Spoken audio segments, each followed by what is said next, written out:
पीले दांत वाली बहू। रंजना कभी ब्रश नहीं करती थी। उसे कितनी बार उसके माँ बाप ने डांटा, लेकिन उसका कोई असर उस पर होता ही नहीं था, जिस कारण से उसके दांत पीले पीले हो जाते हैं। शादी के बाद। अरे बहू, वैसे तो तुझ में कोई कमी नहीं है, पर तेरे दांत इतने पीले कैसे हैं बेटा? कैसे मतलब?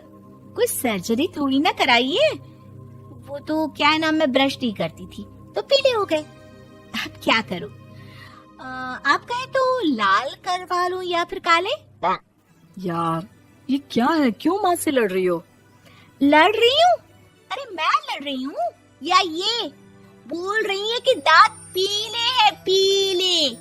अरे तपस्या थोड़ी ना की है इन्हें पीले करने के लिए। बकायदा ब्रश नहीं किया है 20 साल तक, तब जाकर। छी, कैसी बात कर रही हो?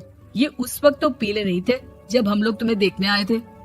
अरे तब साफ करवा लिया होगा डेंटिस्ट के पास जाकर। अब देखो कैसे पीले पीले लग रहे हैं। रंजना सास की तरफ गुस्से से देखती है। फिर शुरू हो गई पीले पीले पीले। अरे पीले तो तब भी थे जब मेरे हाथ का रसगुल्ला उड़ा उड़ा कर खा रही थी और बोल रही थी, लड़की नहीं गुणों का खजाना दे रहे भाई साहब आप। खैर, अब वो लोग करते भी तो क्या करते, पीले दांत वाली बहू पल्ले पड़ी थी तो झेलना तो था ही। एक दिन कीर्तन में रंजना गाना गा रही थी। अरे कमला बहन, माँ का द्वार है, यहाँ तो सब शुद्ध होकर आते हैं, फिर अपनी बहू को ब्रश भी नहीं करवाती तुम। दूर से पीले पीले दांत भक्ति में बाधा उत्पन्न कर रहे हैं। अरे कोई 2 साल के बच्चे थोड़ी ना लेकर आई हूँ मैं बहू बनाकर। अच्छी खासी लड़की है, अरे कैसे करवाऊं ब्रश? ये तो उसे खुद करना चाहिए ना। अब माँ बाप तो इसके जैसे तैसे निपटा दिए, ये नहीं सोचा कि सास कैसे संभालेगी। सास बहू को लेकर घर आ जाती है, लेकिन सोच लेती है कि अब इसे लेकर कहीं नहीं जाएगी। अगले रोज बहू कहती है, अरे क्या हो गया, मंदिर नहीं जाना क्या? कीर्तन का वक्त हो रहा है। मेरी मधुर वाणी से कान्हा जी जागते हैं और सोते हैं। आप तो जानती है ना उनकी भक्ति में कितना मन लगता है मेरा। वो क्या है ना, तबीयत ठीक नहीं लग रही है मेरी, आराम करूंगी मैं। तबीयत ठीक नहीं लग रही? अभी तो मिथुन के गाने पर नाच रही थी आप, और अब बोल रही है कि तबीयत ठीक नहीं लग रही। अरे भक्ति में मन लगा लो सासू माँ, ऊपर जाना है, क्या मुंह दिखाओगी आप? हाँ? सास को बहू की बात पर गुस्सा आ जाता है। मैं क्या मुंह दिखाऊंगी, इसकी चिंता तो ना कर, समझी? अपने मुंह की चिंता कर, जो ये पीले पीले दांत लेकर हर जगह पहुंच जाती है। पता है लोग कितना मजाक बनाते हैं। ना जी ना, मैं नहीं जाना कहीं तेरे साथ।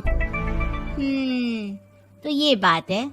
कोई ना, मत जाओ, मैं अपने कमरे में ही बैठकर भक्ति कर लूंगी। ऊपर वाला दांत थोड़ी ना देखता है, मन देखता है, भावना देखता है।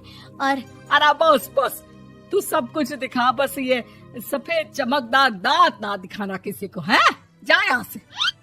बहू को सास की बात का कोई फर्क नहीं पड़ता, वो तो जैसी थी वैसी ही रह जाती है।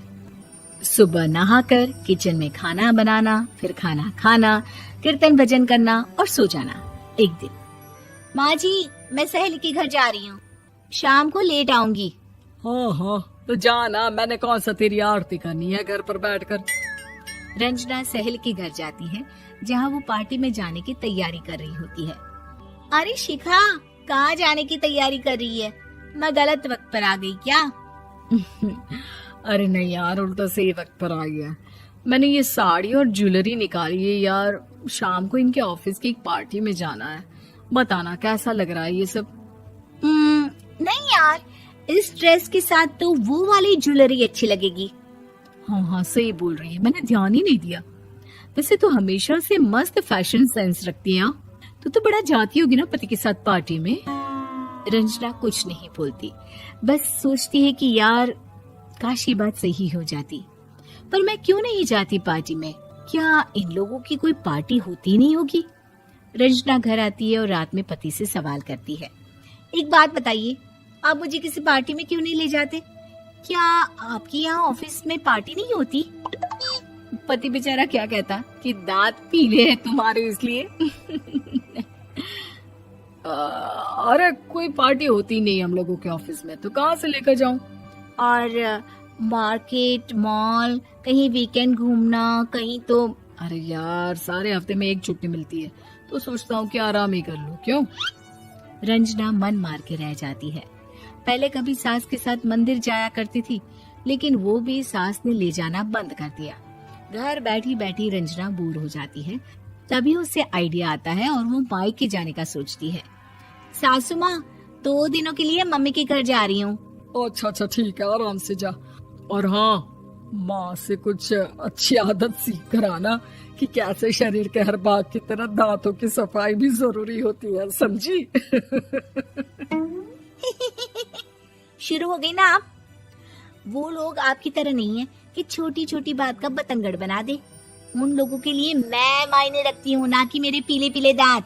रंजना माँ को बिना बताए उन लोगों को सरप्राइज देती है, लेकिन जैसे ही वो दरवाजे पर पहुंचती है, अंदर देखती है कि घर वाले कहीं जा रहे होते हैं। अब माँ, काश रंजना दीदी के दांतों वाली प्रॉब्लम नहीं होती, तो वो भी हम लोगों के साथ चलती ना बुआ जी की बेटी की शादी में। हाँ बेटा, लेकिन अब उसे कौन समझाए कि उसको उसके पीले दांत नहीं दिखते, लेकिन उसके आसपास के लोगों को कितना एम्बैरेसिंग फील कराते हैं। मुझे तो कितनी बार उसके स्कूल की टीचर ने शिकायत की कि उसके साथ कोई लड़की बैठना भी नहीं चाहती, और ना ही कॉलेज में कोई उससे बात करना चाहता था। लेकिन पता नहीं क्यों उसे ये बात समझ में ही नहीं आती। कोई कमी नहीं है उस लड़की में, बस यही कि दांत पीले हैं। वो तो भला हो जीजाजी और उनकी माँ का, जो दीदी को जैसी है वैसे ही रखा हुआ है। रंजना को अपने घर वालों की बात सुनकर बहुत दुख होता है। वो सोचती है कि वो क्या करे, लेकिन फिर वो सीधा डेंटिस्ट के पास जाती है, अपने दांत चमकाती है और कसम खाती है कि वो रोज ब्रश करेगी। अरे क्या हो गया? तुम तो 2 दिनों के लिए गई थी ना, पर कोई ना, अच्छा है, चलो आ गई तो। रंजना सास के सामने आकर खड़ी हो जाती है और पूरी स्माइल करती है, उसके चमकदार दांतों को दिखाती हुई। है? चले मंदिर। माँ, मुझे माफ कर दीजिए, मैंने आप लोगों को बहुत एम्बैरेसिंग फील करवाया। मैं आज से रोज ब्रश करूंगी।